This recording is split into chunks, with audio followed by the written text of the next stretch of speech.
A few moments later. Assalamualaikum warahmatullahi wabarakatuh. Selamat malam teman-teman semua.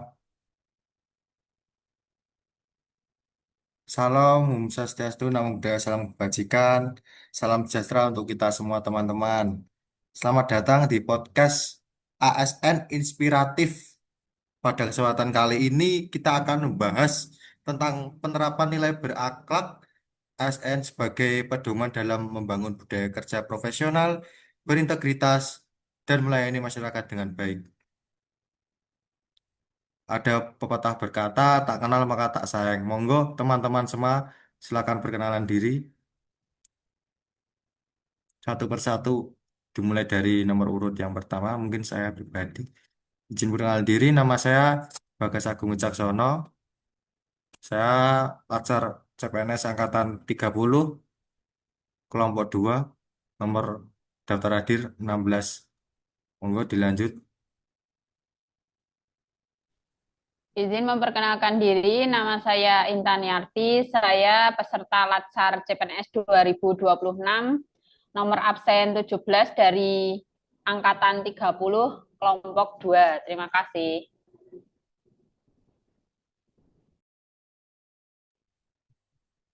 Izin memperkenalkan diri, nama saya Muhammad B. Wicaksono, Angkatan Latsar 30, kelompok 2, daftar hadir 18.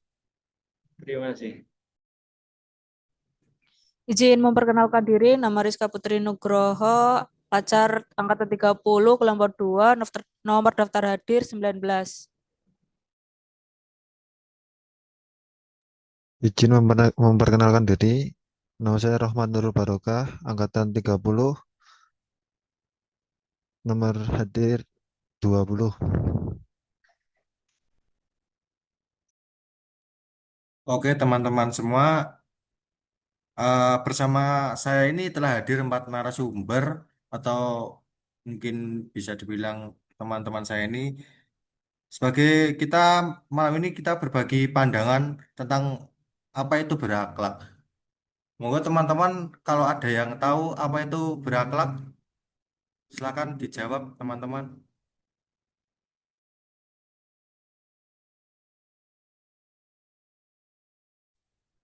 Berakhlak merupakan core values ASN yang terdiri dari berorientasi pelayanan, akuntabel, kompeten, harmonis, loyal, adaptif, dan kolaboratif sebagai pedoman perilaku ASN dalam bekerja.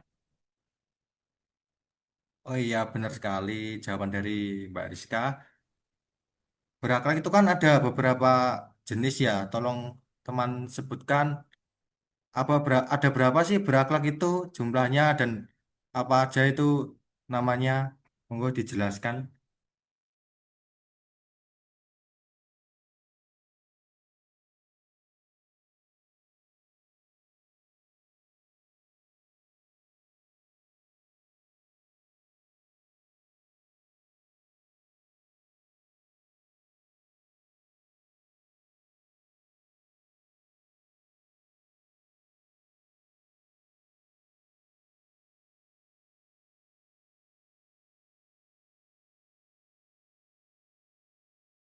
Monggo yang mau menjawab.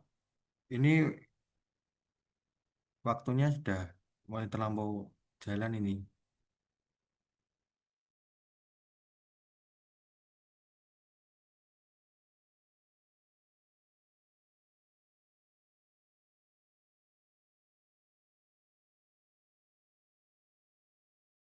Mohon izin menjawab, Bapak.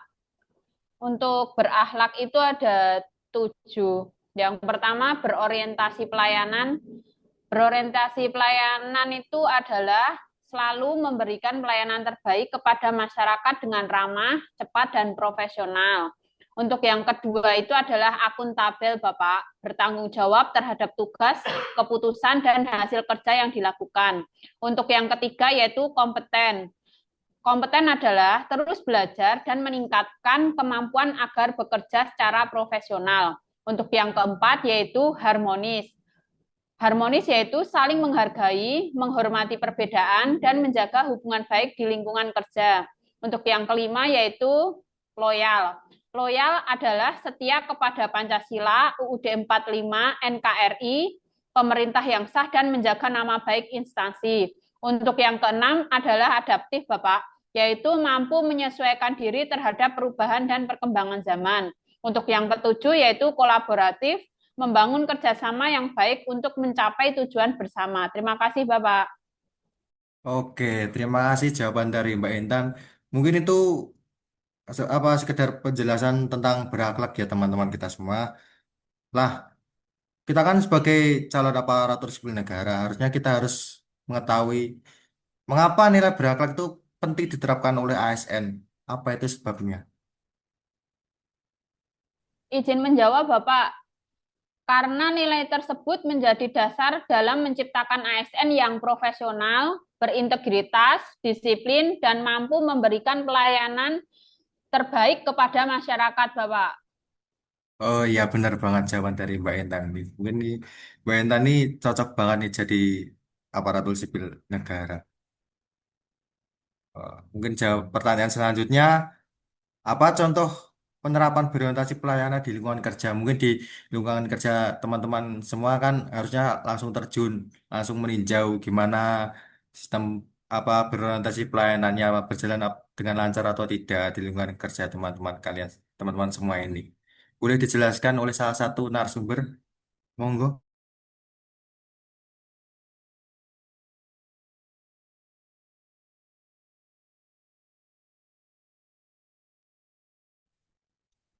Izin menjelaskan ya, yang dimaksud berorientasi pelayanan di lingkungan kerja, yaitu memberikan pelayanan dengan ramah, cepat, tepat, dan tidak diskriminatif kepada masyarakat maupun rekan kerja. Oke, benar banget nih jawaban dari Mas Romat. Mungkin kan kita di lingkungan kerja kan langsung turun sesuai dengan tusinya masing-masing. Mungkin ada teman-teman yang apa laju di tusinya mungkin beda tusi, entah ditempatkan di mana. Semoga bisa apa menerapkan dirinya ke tempat yang udah diberikan sama atasan. Dan mungkin teman-teman semua di sini sudah paham apa itu artinya nilai berakhlak. Nah, mengapa tuh ASN terus meningkatkan kompetensi ya?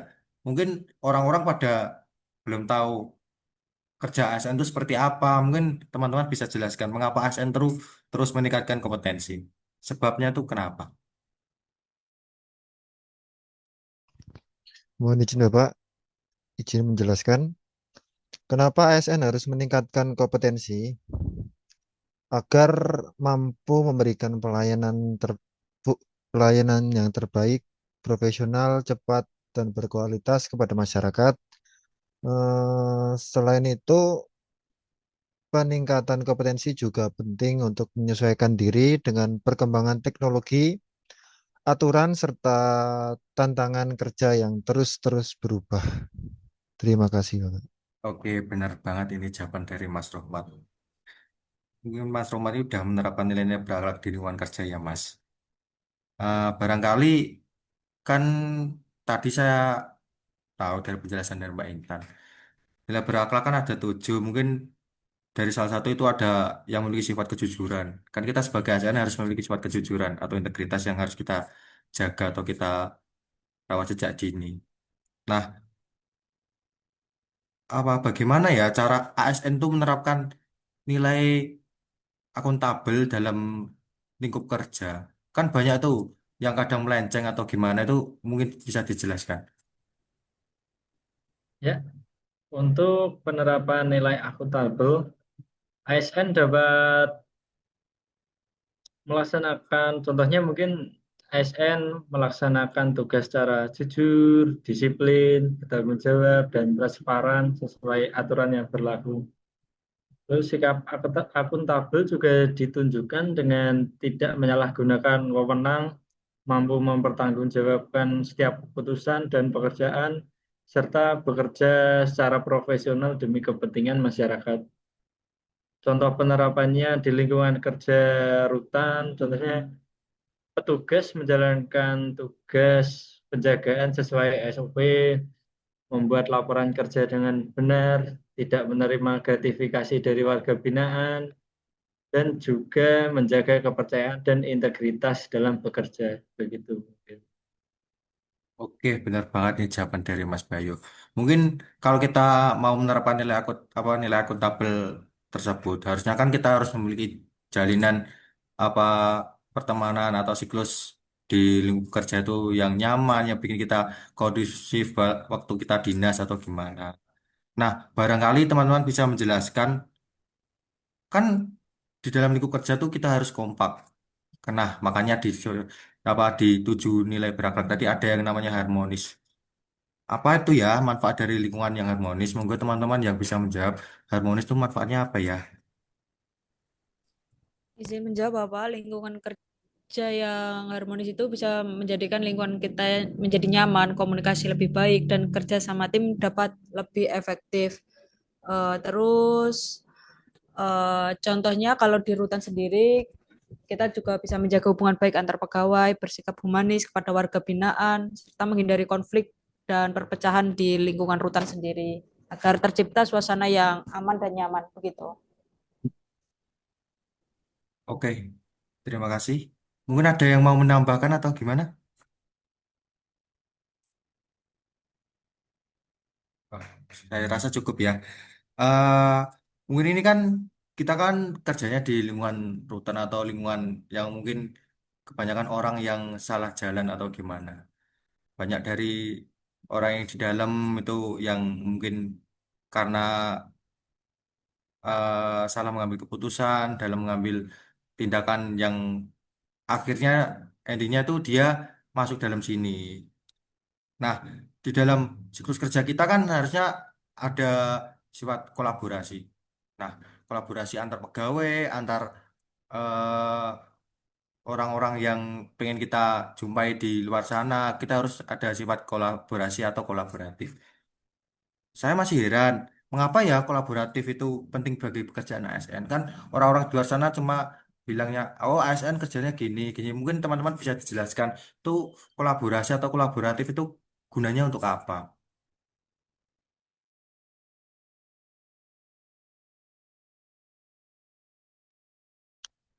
Mohon izin untuk menjelaskan Bapak, kolaborasi itu dalam pekerjaan ASN atau di pemerintahan itu sangat penting karena tugas pemerintahan itu tidak dapat diselesaikan sendiri, melainkan membutuhkan kerja sama yang baik antar pegawai maupun antar instansi.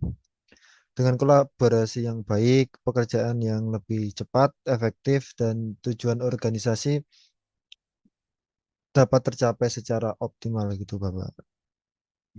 Oke, terima kasih jawabannya dari Mas Rohmat. Mungkin ini teman-teman semua ya harusnya mengerti dan paham. Kita di lingkup kerja itu mungkin kita tidak bisa kerja sendiri tanpa bantuan dari orang lain. Saya masih heran tadi kan ada yang bilang integritas. Integritas yang dimaksud itu dalam hal apa? Integritas dalam keloyalan kepada atasan atau integritas hanya untuk maksud tertentu kan itu ada banyak ya. Saya masih heran tuh bagaimana ya cara menjaga integritas bagi seorang ASN itu gimana caranya? Monggo dijelaskan ada yang mengerti?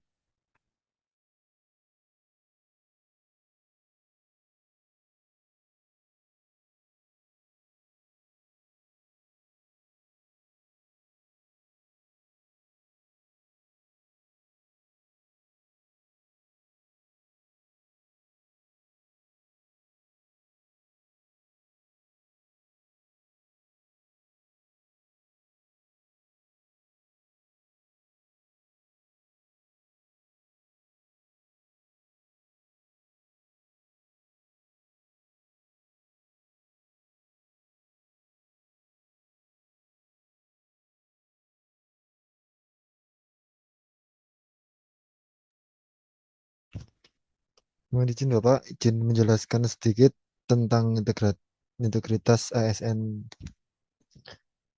Integritas ASN merupakan sikap jujur, konsisten, dan bertanggung jawab dalam menjalankan tugas sehari-hari sesuai dengan aturan, kode etik, serta nilai-nilai moral.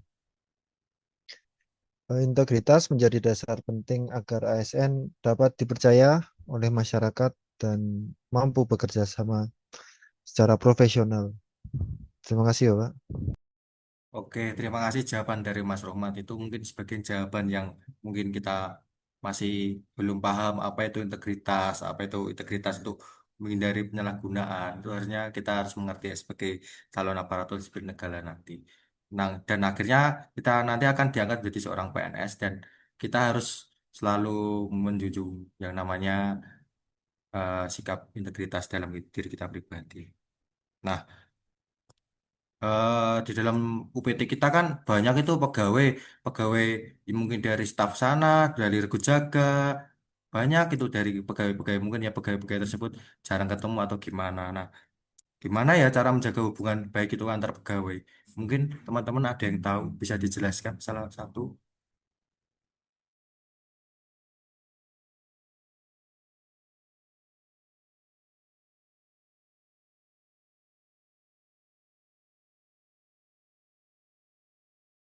Izin Bapak untuk menjawab, yaitu menurut saya dengan cara saling menghargai Bapak, menjaga komunikasi dan membantu rekan kerja saat menghadapi kesulitan.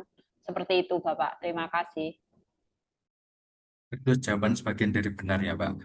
Karena ya mungkin Mbak Intan sendiri sudah menerapkan sikap itu di lingkup kerja Mbak Intan dan semoga saja nanti berkelanjutan ya Mbak sikap apa jaga hubungan baik antar pegawai karena itu sangat penting dalam siklus kerja kita nanti di UPT kita masing-masing maksudnya di rutan ataupun lapas yang kita tuju nanti. Oh iya kan kita kerjanya tuh di lingkup orang-orang yang mungkin salah jalan ya atau orang-orang yang butuh kita bina. Gimana ya cara mencegah konflik di lingkungan kerja kita? Banyak itu orang-orang yang apa eh, dibilang mungkin yang dulunya di luar dianya suka berontak, suka berkelakuan jahat lah di luar atau sama orang lain berkelakuan tidak baik. Mungkin bisa dijelaskan salah satu dari teman-teman kita. Monggo. Untuk pertanyaan tadi yang untuk mencegah konflik di lingkungan kerja ya Bapak ya. Siap, Mbak Intan. Menurut pendapat saya dengan cara komunikasi yang baik Bapak, saling menghormati dan menyelesaikan masalah secara musyawarah. Begitu Bapak. Terima kasih. Oke, saya rasa Izin eh, menambahkan jawaban, oh, Bapak. ada yang mau menambahkan, monggo, Mbak Rizka, kalau mau menambahkan bisa melengkapi teman-teman yang lain. Eh, Mungkin kita juga harus bersikap adil dan tidak diskriminatif ya, memberikan pelayanan dan perlakuan yang sama kepada seluruh warga binaan tanpa pilih kasih. Oke, benar banget itu. Kita sebagai apa calon aparatur sipil negara, apalagi kita kan kerjanya di orang yang butuh kita didik atau kita bina lagi agar nanti keluar dari sini tuh bisa berkelakuan baik di masyarakat dan tidak bisa diterima kembali di masyarakat. Oke, saya rasa podcast hari ini cukup ya teman-teman semua. Monggo yang mau beraktivitas lagi atau ada kegiatan yang lain, monggo segera dilanjut. Terima kasih kepada seluruh narasumber atas diskusi pada sekian hari ini. Ini sangat inspiratif dan sangat memberi jawaban yang sangat bisa dimengerti oleh semua orang. Semoga pembahasan hari ini dapat menambah wawasan kita semua dan semoga kita dapat menerapkan nilai-nilai berakhlak dan membangun ASN yang profesional, berintegritas dan berorientasi pelayanan. Saya selaku moderator pamit undur diri. Wassalamualaikum warahmatullahi wabarakatuh. Waalaikumsalam. Waalaikumsalam warahmatullahi wabarakatuh. Terima kasih Bapak. Sama-sama, Mbak.